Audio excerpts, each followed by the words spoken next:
hopeful na kaya siyang matapos at hopeful na kung matapos man siya in 2026, it will be a COC that ideally benefits all of ASEAN and China as well, obviously, you know.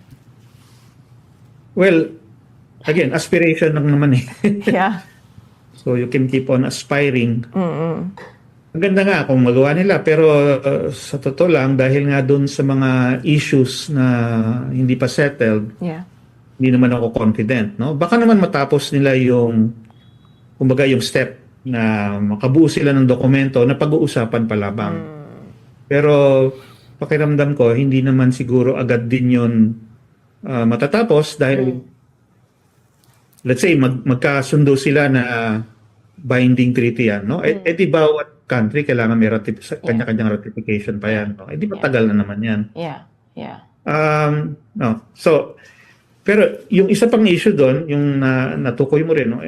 Let's assume na meron nga silang natapos. Asahan ba natin na susunod o magiging beneficial talaga sa lahat yung alaman ng napagkasunduan nila?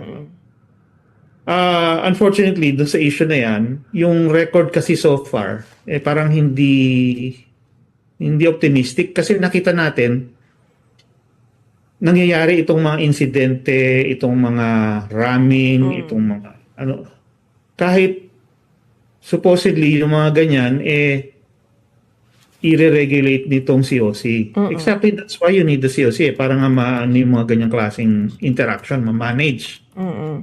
Kung nini-negotiate mo pa lang Nababiolate na. Binibreak na, nilalabag na. Anong maasahan mo later, bale? So, yun ang malaking katanungan talaga. Hirap sa ngayon ma-imagine kung paano, kumbaga, sila nga atras dun sa ganong posisyon nila ngayon. No? Yeah. Kasi, yun nga sir, parang mahirap naman i-imagine na, let's say, matapos yung negotiation, magkapirmahan, biglang titigil. Parang hindi naman ganun yung totoong buhay, di ba? Na parang pagising nila the day after, okay, we'll stop what we've been doing the past, 10 years in the West Philippine Sea. Tulad niyang, yung deployment nila ng militia. Yeah. O kaya ng Coast Guard. Yeah. Hanggang 20 to 60 nautical miles from Palawan, maabot na sila. Yeah.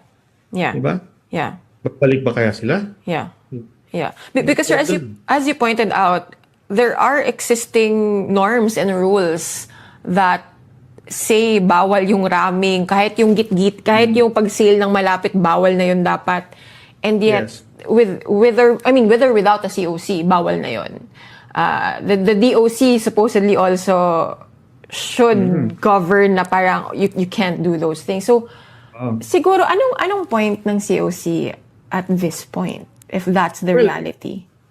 I think, syempre, kahit pa paano, in the end, kailangan mo pa rin ng voluntary agreement among all parties at yung commitment to abide by that agreement. So, I guess ang hope is makakreate nga nung ganun na mapagkasundo ang mga rules, no?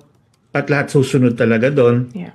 Para yung mga activities dyan sa South China Sea hindi nga lumala.